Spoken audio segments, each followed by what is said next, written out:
ছুটির দিন মানে কিন্তু সবচেয়ে ব্যস্ততার দিন, এটাই হচ্ছে প্রত্যেকটা গৃহিণীর জীবন। তেমনই একটি ব্যস্ততার দিনে সবাইকে মিষ্টি সকালের একটা গুড মর্নিং জানিয়ে শুরু করছি আজকের মিনি ব্লগ। ফুলকো লুচির সাথে ছোলার ডাল, এই ছিল আজকে ব্রেকফাস্টের মেনু। দুপুরের জন্য বানিয়ে নিলাম বাঁধাকপির সাথে চিংড়ি মাছ দিয়ে একটা তরকারি। একঘেয়েমি বাঁধাকপি খেতে খেতে যারা বোর হয়ে যাচ্ছেন তাদের জন্য কিন্তু জলদি আপলোড হয়ে যাবে এই রেসিপির ফুল ভিডিও। এরপর বানিয়ে নিলাম পেঁয়াজ কলি আর আলু দিয়ে ছোট ট্যাংরা মাছ দিয়ে একদম মাংসের মতো করে কষানো একটা ঝোল।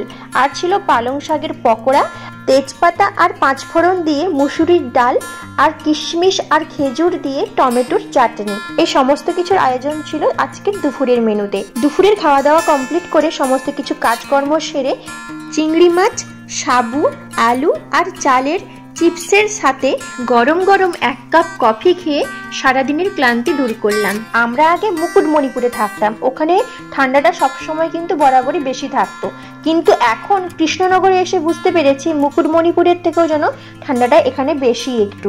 এই ঠান্ডার ওয়েদারে পরোটার সাথে ক্যাপসিকাম, পনির, গাজর, বড় বড় পেঁয়াজের টুকরো দিয়ে একদম ঘরোয়া স্টাইলে চিল্লি পনির বানালাম।